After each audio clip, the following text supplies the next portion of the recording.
Hey everybody, I was thinking about something I read today. Um, I was watching a video from Tim Wise, the one of the ministers on the Bible Project. Very good series where they go over pretty much the whole Bible. They have animated drawings and stuff. It's really really interesting. You should check it out if you get a chance. But they were talking about the book of Deuteronomy, and the part that struck me was right at the beginning. It was Moses talking to the children of Israel, and this was right before they entered into the promised land of Canaan in that story. And Moses, the first words of the text word, "Listen, O Israel." And Tim Wise was talking about, a very good teacher. He was talking about how the word "listen" was used, how it was used more than just to indicate a person hearing. And the more I thought about that, I realized that that's usually how listen is kind of implied throughout modern society, even now. And with myself, the first example that I had was if you were being disobedient as a child, your parent more than likely would say that you don't listen.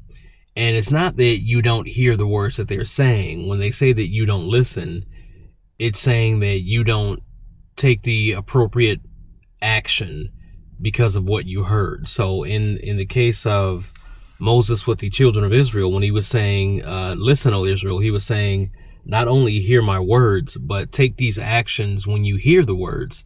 So it's almost synonymous with an action. Like, to listen is to act upon it. So in regard to my personal life, growing up, if you were told that you don't listen, that means that you're not acting. You're not being an active doer of the words that you heard. If, your parents said, "Go get me this," or "Take out this for dinner," and you didn't do it when they got home, or you didn't do it when they told you to do it, they would say that you don't listen, and that would be an indicator that they not only they know that you heard them, but you didn't obey what you were supposed to do. So to say that you don't listen is to say that you didn't obey. So it's more of a disobedience thing. So it was just very interesting how he was talking about listening being more than just the act of sitting back and receiving the words or the music or the information and just leaving it there. It's kind of similar to how the scriptures talk about faith without works is dead, which was another very, very interesting one that I heard, that I thought about once I read it. And it was saying that, all the Bible talks about having faith and how important it is, and it is, that faith without action behind them is nothing. So you can have all the faith in the world, but if it's an inactive faith, it's nothing.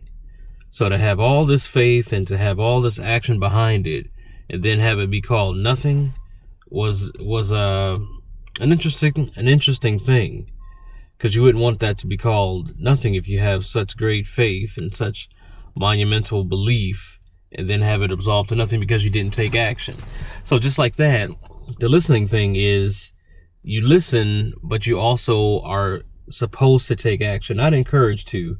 It's expected that you would take action with listening.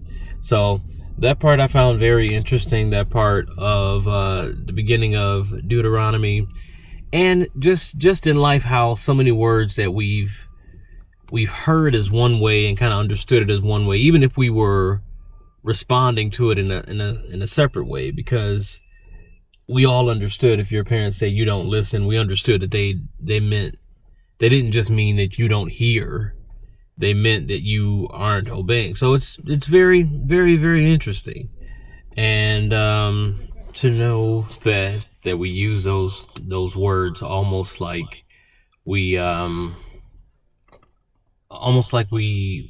it, but we don't know it, but we still use it in the correct fashion, like Moses was declaring to the children of Israel.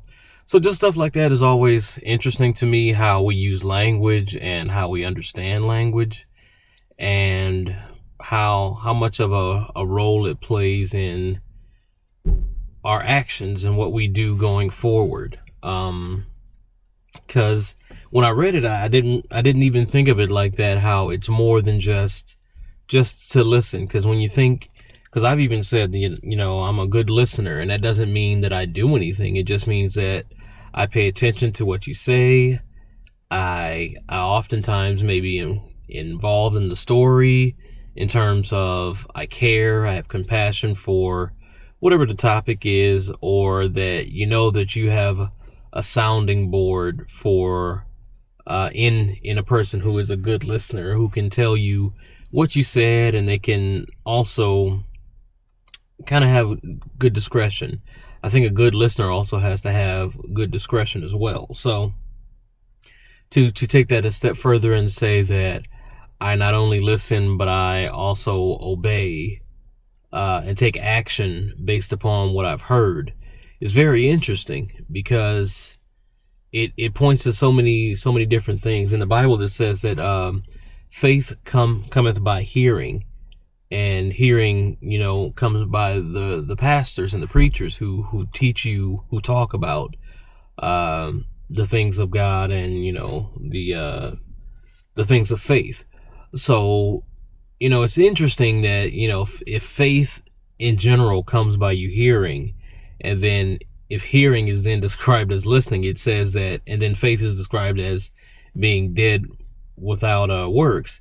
It's a call to listen and then to do something. Don't just listen and just exist. To listen and do something, and then once we do something, it's counted as faith. And faith, when you go a little bit further, our faith is counted as righteousness even a little bit later on in the Bible. So it's very interesting how it's all tied together, that if we listen, that we also obey with that listening, and then to do that is counted as faith, which is then counted as righteousness. And there's tons of stuff that talks about righteousness and stuff like that in the Bible. But it's just an interesting topic to an interesting thought, I should say, that something as simple as just listening, and it has so many different facets to it. To be a good listener, and to have listen be made synonymous with taking action. And you don't think I really don't think many people think of listening as an action thing. They think of it as just, I just listen to so and so. Sometimes it can be even boring to listen, but I think if we take on that intentionality to listen with the purpose of making that an actionable thing. So I'm listening for the purpose of taking action. I'm listening with the idea that I will be taking action. So I think it's a very interesting thing, that if we listen with the purpose of taking action, how that works out, So I don't know. I think that more often we should take the position of making even our passive time more active, I guess. So not just listening for the sake of saying that you listen, but listening with the intent to take an action based upon that, to hear the things that people say, and I'm going to do something with this information. I'm going to make this thing, make it real, make it a functional thing. And I think that that's an awesome thing to do, to make it something more than just, like I said earlier, just a passive action. And I think that after hearing that, and after processing that, and thinking more intentionally about listening in general, or how listening can then be counted as faith, can increase faith or be counted as faith, and then that counts as righteousness. It's a cool thing. It's a cool thing, and how it all ties together. I'm a very, very, very big fan of a great process, and to have something processed like that is is awesome in my book. So those were just my thoughts for today. So you guys take it easy.